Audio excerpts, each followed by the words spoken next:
जय श्री कृष्णा। कंस को जब इस बात की जानकारी मिली कि देवकी की 8वीं संतान जन्म ले चुका है और वो गोकुल में है, तब ये बात सुनकर कंस अत्यधिक भयभीत हो गया और उसने अपने मंत्रियों के साथ गोकुल में जन्मे सभी बच्चों को मारने के लिए योजना बनाई। कृष्ण के जन्म के 6 दिन बाद कंस गोकुल में ढूंढ ढूंढ कर नवजात शिशुओं का वध करवाने लगा। कंस ने इसके लिए अपनी मुंह बोली बहन पूतना राक्षसी को भेजा था। पूतना वेश बदलने में माहिर थी और चमत्कारिक भी थी। बताया जाता है कि पूतना में 10 हाथियों का बल था। पूतना ने कृष्ण को मारने के लिए अपने स्तनों पर हलाहल विष लगाया था, जिसका भगवान शंकर ने पान किया था, ताकि दूध के साथ विष भी अंदर चले जाए और श्री कृष्ण की मौत हो जाए। पूतना एक सुंदर नारी का स्वरूप धारण कर आकाश मार्ग से सीधा नंद बाबा के महल में पहुंची और सोते हुए श्री कृष्ण को गोद में लेकर अपना दूध पिलाने लगी।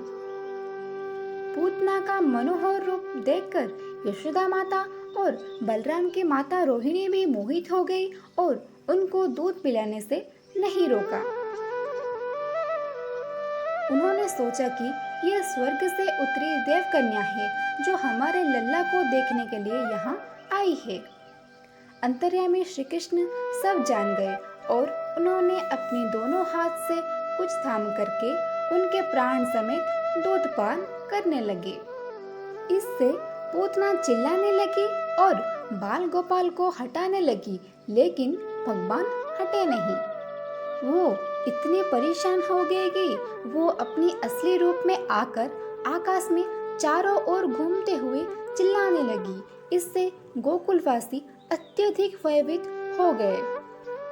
पूतना अपने राक्षसी रूप में ही पृथ्वी पर गिर पड़ी और जब गिरने की आवाज सुनाई दी तो नंद बाबा, यशोदा माता और रोहिणी उनके पास दौड़े दौड़े चले गए। वहां जाकर देखा कि कृष्ण भयंकर राक्षसी के स्तनपान कर रहे हैं। उन्होंने तुरंत बालकृष्ण को उठाया और अपने पास रखकर बोले कि आज लल्ला की रक्षा स्वयं भगवान ने ही की है। पूतना के वध के बाद उसके राक्षसी स्वरूप वही पृथ्वी पर पड़ा रहा।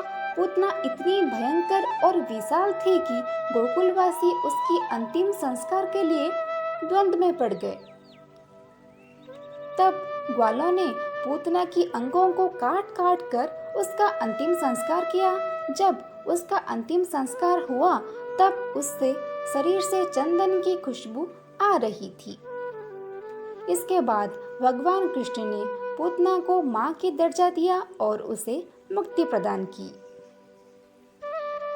भगवान के हाथों वध होने के बाद पूतना को लेने के लिए वैकुंठ धाम से विमान आता है जो उसे विष्णु लोक ले जाता है और वो सर्वदा के लिए जन्म मरण के चक्र से मुक्त हो जाती है।